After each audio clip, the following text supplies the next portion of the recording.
Hello guys, তোমরা কেমন আছো? আশা করি সবাই ভালো আছো। আমি আজ একটা মিনি ব্লগ বানিয়ে নিলাম। অনেক দিন ধরে ইচ্ছে ছিল, ভালো লাগলে লাইক অ্যান্ড সাবস্ক্রাইব করো। সকালবেলা ঘুম থেকে উঠে বিছানাপত্র সব চাদর টাদর সব তুলে নিয়ে বিছানা গুছিয়ে নিয়ে ঝাড় দিয়ে দিলাম। ঝাড় দেওয়ার পরে শ্বশুর উঠে গিয়েছিল, শ্বশুরকে চা বানিয়ে দিলাম একটু আদা দিয়ে। তো আমাদের লুসির আজকে প্রচণ্ড গরম লাগছিল, প্রচণ্ড লালা ঝরছিল, ওকে একটু ডাক দিলাম, ও দৌড়ে দৌড়ে চলে আসলো, স্নান করবে বলে তো খুব খুশি। স্নান করিয়ে দেওয়ার পরে ঘর মুছলাম, বাইরেটা মুছলাম, আমার নিজের ঘরটা মুছলাম। মোছা হয়ে গেল, স্নান করে চলে আসলাম। প্রচণ্ড গরম, বাথরুমে প্রচণ্ড গরম লাগছিল, মাথায় জল দিইনি, তাও মাথা ঘেমে পুরো চুল টুল ভিজে গিয়েছিল। তো ব্যালকানিতে আমি সব জামা কাপড়গুলো মেলে দিলাম। আজকে আমার জায়ের জন্মদিন ছিল, আমার দেওর খুব সুন্দর করে পায়েস রান্না করে ওকে খাইয়ে দিল, খুব ভালো লাগলো। তো আমি চলে গেলাম পড়াতে, খাওয়া দাওয়া করে।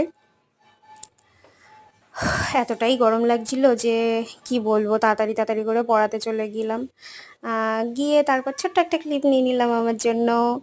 আহ, বেশ স্টুডেন্টের মা চাউমিন করে দিল, খেলাম, বাড়ি চলে আসলাম। বাড়ি আসার পরে আমাদের লুসি আমার জন্য ওয়েট করে বসে আছে, আমি কখন ঘরে আসবো, ও আমার সঙ্গে ঘরে যাবে।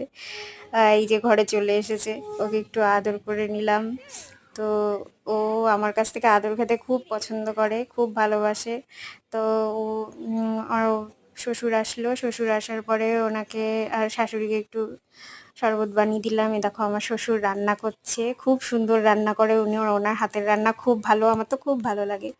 আমাদের পুচকি আইসক্রিম খাচ্ছে, দেখো কেমন করে, দেখো।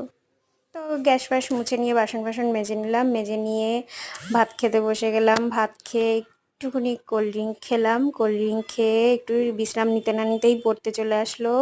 পড়ানো ছুটি দিয়ে বিছানা গুছিয়ে নিলাম, আটা মাখলাম। আমার জায়ের আজকে জন্মদিন ছিল, তো কেক ফেক কাটলো, বাসন ফাসন মেজে নিলাম, মেজে নিয়ে ঘরে চলে গেলাম।